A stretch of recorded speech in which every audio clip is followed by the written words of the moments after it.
Buenas tardes, volvemos a encontrarnos mediante este medio, esta vez para abordar conceptos alusivos a el relato gráfico.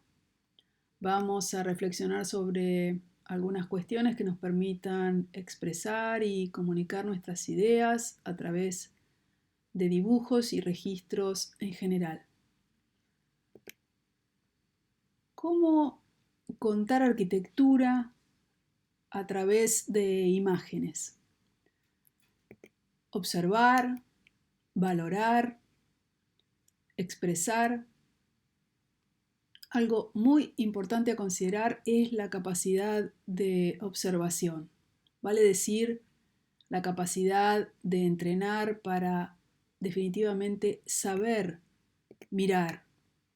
Es lo primero que debemos comprender y obviamente una manera de valorar esto es a partir de la práctica de la fotografía.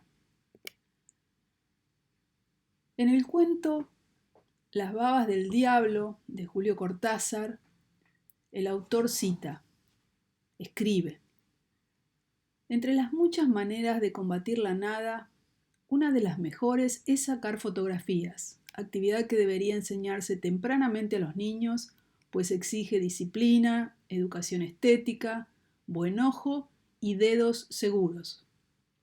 Cuando se anda con la cámara existe el deber de estar atento. De alguna manera, siguiendo la idea de Cortázar, los que nos dedicamos a la arquitectura debemos estar siempre en alerta a todo lo que nos rodea, a la observación de la naturaleza, a la observación de las ciudades, a todo lo que implique materia y generación de forma. Introduciendo ya en uno de los conceptos paraguas básicos, conceptos que nos va a sostener la reflexión de hoy, entendemos a la composición, y siempre haciendo referencia al lenguaje visual, la entendemos suponiendo la organización de los elementos que forman el conjunto de la imagen, de las formas, con el fin de obtener un efecto de unidad y orden. Expresado en otros términos, composición es la colocación de elementos en una escena de manera que su lectura muestre interés y el mensaje sea perfectamente comprensible y sencillo. Cada vez que realizamos un dibujo, un registro, lo hacemos porque buscamos contar algo. Y para esto, la composición es indispensable. Para ejercitar estos temas, necesitamos comenzar manejando pocos elementos, es decir, procurando esquemas básicos sencillos, simples, despojados, que nos permitan manipular los componentes sin aturdirnos a partir de la conjugación de los mismos. Los elementos propios de la composición se definen a partir de tres variables: el punto focal, la estructura y el equilibrio. Entendemos por punto focal la atención en la mirada, aquello que vemos en el instante que miramos. Hemos dicho que cuando realizamos un dibujo, un registro, una fotografía, lo hacemos para comunicar algo. Debemos definir claramente hacia dónde mirar, qué rescatar, dónde poner la atención. Estar atentos a qué se quiere comunicar y por ende qué se pretende enfocar. Intervienen varios recursos. Hay manejos en el contraste, que se vea bien, que sea nítido, que sea preciso. Hay manejos en la saturación, ya sea en blanco y negro o en monocromo o en color variable. Hay consideraciones de enfoque mediante algunas preponderancias, hay consideraciones en el movimiento, en las reglas que definen el movimiento en las imágenes, consideraciones en las figuras. varias componentes que definen, o varios recursos que definen el punto focal. Podemos alcanzar el punto focal de varias maneras. Hay elementos que refuerzan la condición de foco. Líneas guía, por ejemplo. Y acá estamos haciendo referencia a la geometría, concepto que retomaremos en algunas placas posteriores. Si miramos la imagen, si nos abstraemos del entorno, imaginamos este encuadre, aparecen guías visuales que acentúan la atención, motivada por la alteración en los planos, el recorte en las sombras y el movimiento que se genera en la imagen a partir de la presencia de ella, de la sombra, y el encuentro con la niña.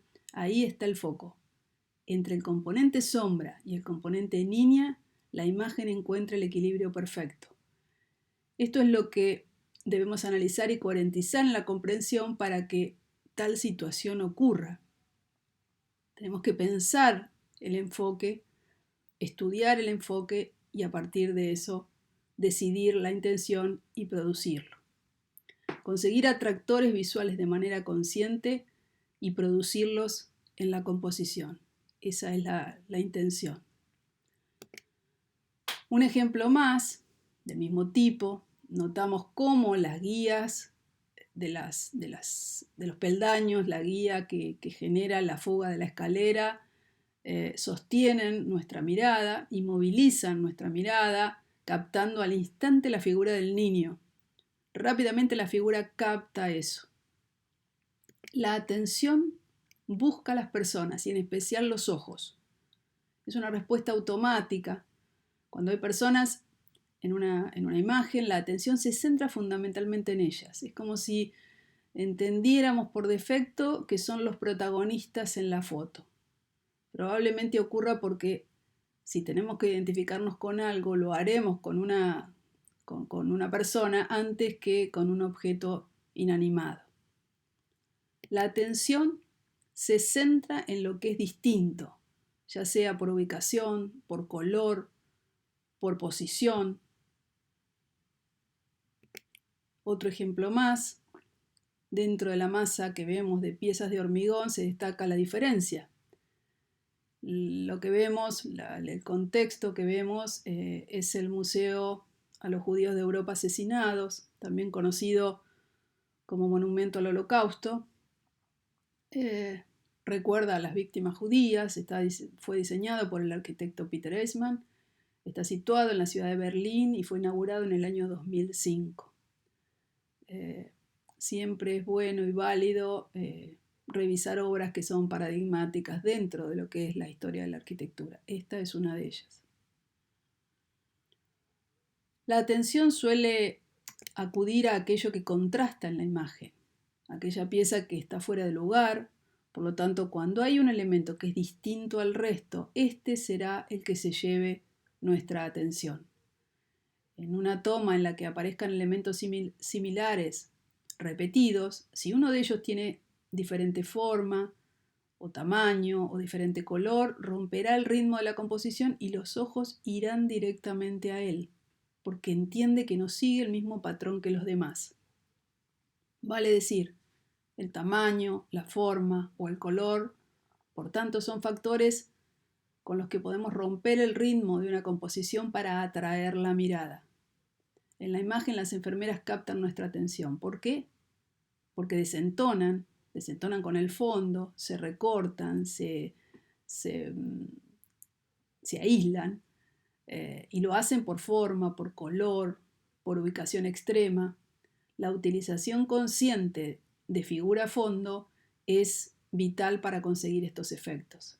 Nuestro ojo está habituado a las figuras conocidas que rescata por sobre el fondo que actúa como contexto. Por el contrario, en tomas o en enfoques centrales, son enfoques que generan equilibrio. En este caso también se genera profundidad, validado o fomentado por la presencia de los vegetales a derecha e izquierda, esa línea que va apareciendo y ese plano virtual que aparece hacia derecha e izquierda que justamente fortalecen la presencia de ese efecto, ¿no? De la profundidad.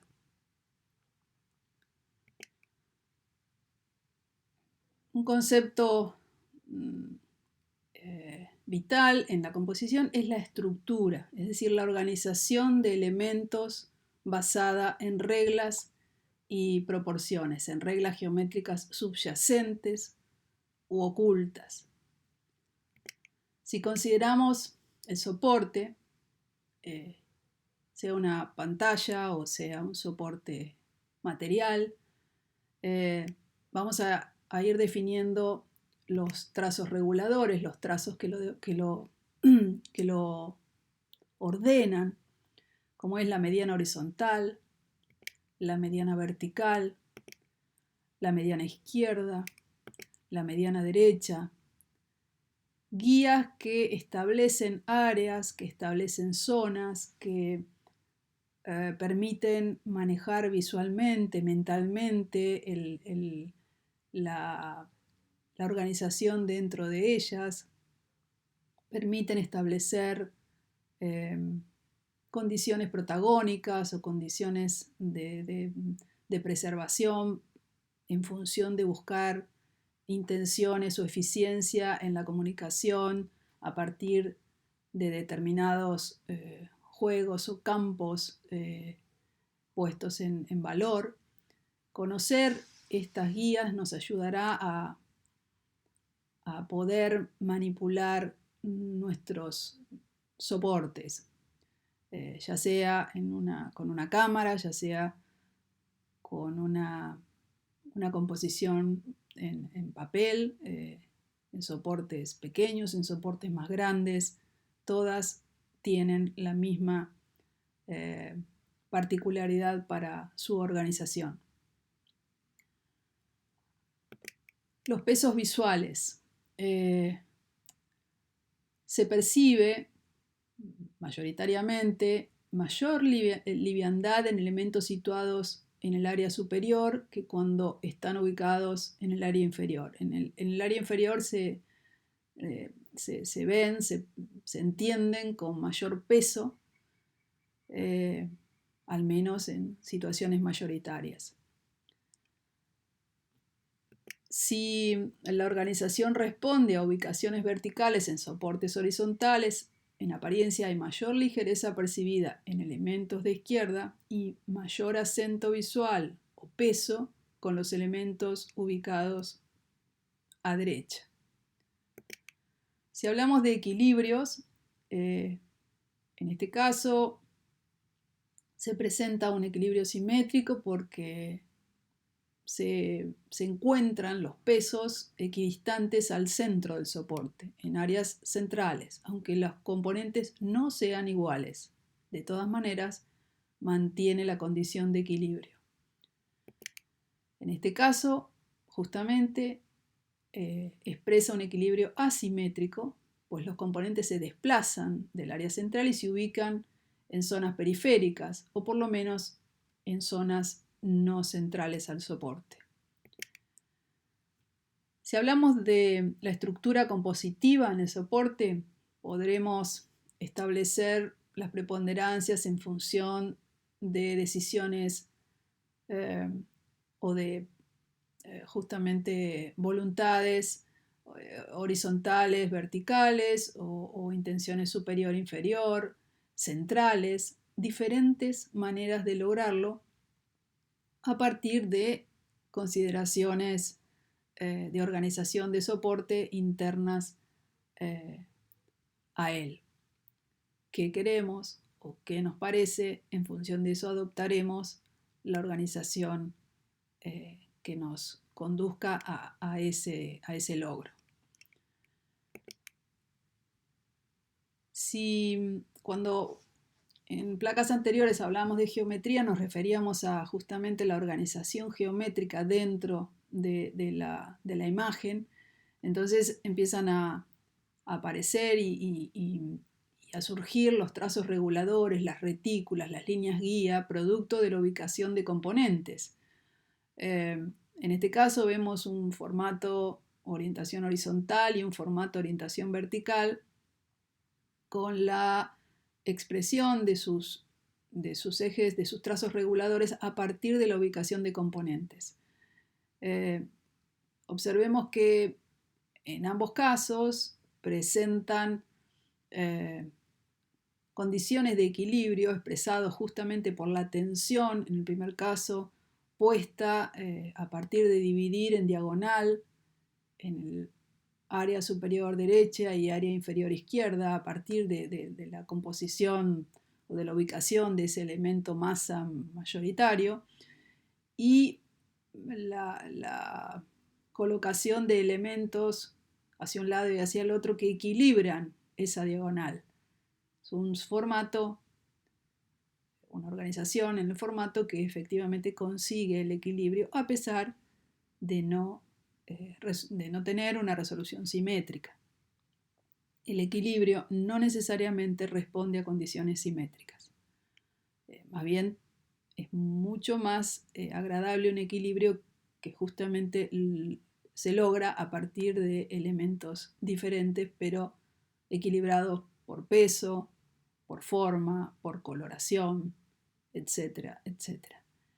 En el formato de orientación vertical derecho también hay un equilibrio central, casi estático, o por lo menos estático porque hacia el extremo inferior de la imagen aparece la condición de estaticidad propia de la ubicación de elementos.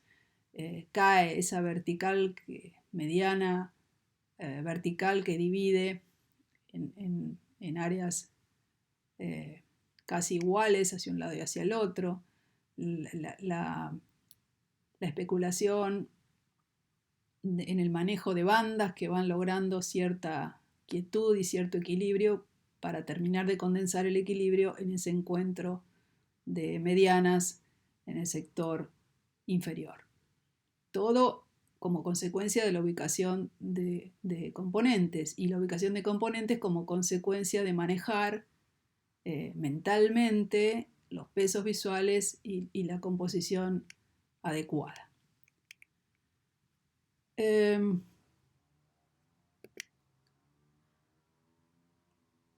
Vamos a hacer un pasaje visual muy rápido sobre algunos ejemplos para procurar concientizar cómo es el resultado perceptivo en base a la decisión de ubicación, de tamaño, de color y expresión de componentes.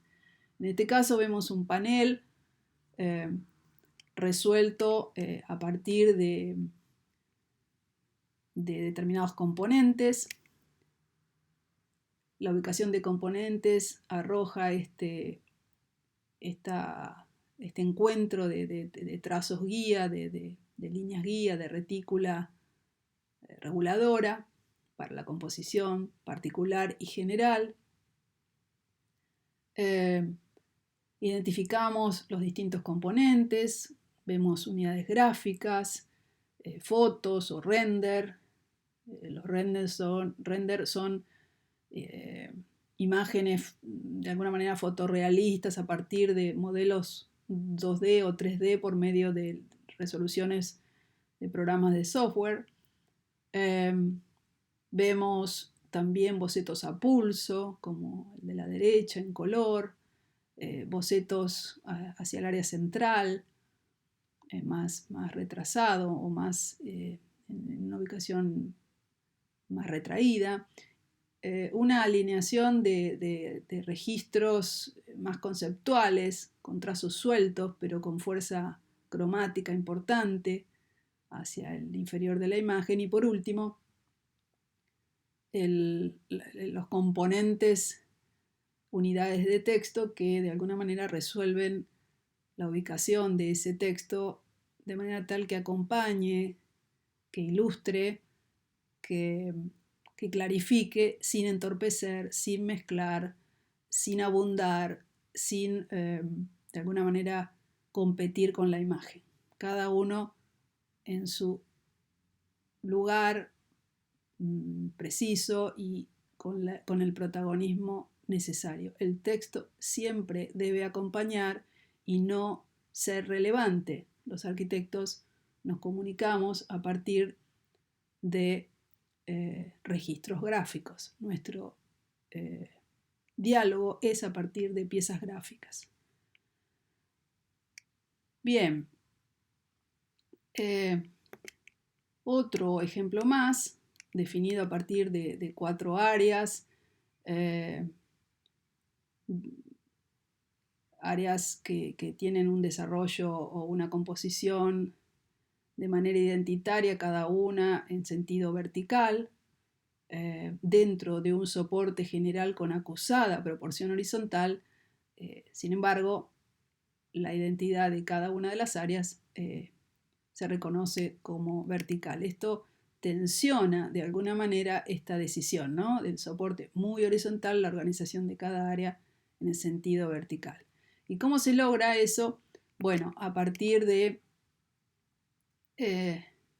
efectivamente darle o otorgarle un protagonismo principal, un protagonismo vital a los registros de color que vemos hacia arriba, puesto que tienen como una expresión mayor en tamaño y en colocación. Todos están ubicados en el mismo lugar de cada uno de los cuadrantes. Y esas imágenes en color, esos registros en color, en realidad se equilibran con la preservación consciente de las áreas vacías, prácticamente desnudas, que mantienen en su lateralidad hacia el lado izquierdo. Empieza a aparecer ese balanceo de equilibrios visuales entre la imagen de color y el área izquierda prácticamente despojada o muy clara hacia izquierda. Por otro lado, aparecen bandas verticales que aumentan la carga de componentes hacia el sector inferior del soporte. Advertimos la ubicación de componentes tales como esquemas varios, esquemas de plantas, esquemas programáticos, que se ven con menor contraste porque hay una intención de mostrar menos. Todo el protagonismo está otorgado a partir de las imágenes de arriba. En estos casos son más esquemas secundarios, porque en realidad no existe o no se busca la intención de la fuerza expresiva de los registros de color superiores. Hasta aquí hemos hecho como un recorrido muy rápido para que ustedes puedan armar su trabajo, puedan pensar, puedan explorar, puedan buscar de qué manera les conviene realizar la práctica, responder a las solicitudes del trabajo como tal cual está expresado, como la condición de relato gráfico. De alguna forma hemos reflexionado juntos para poder darles este incentivo para buscar y encontrar. Las búsquedas personales son tanteos a la vida a la que los estudiantes le dan formas imaginarias trasladando sus memorias al futuro. La arquitectura es un arte optimista a un futuro mejor. Nuestra misión académica es lograr que ese optimismo se traslade con facilidad a propuestas desenfadadas y desafiantes, es decir, que vivan y entreguen lo mejor de su juventud y estén preparados luego para la madurez productiva, imaginativa, segura y serena. El trabajo intenso, la pasión y la inteligencia son las llaves formativas de este proceso. Juvenal Baraco, un gran arquitecto peruano. Como siempre, los invito a sumergirse en las búsquedas propias, donde a partir de la exploración y prueba constante sea posible encontrar el camino personal. Buena práctica, nos vemos muy pronto. Gracias.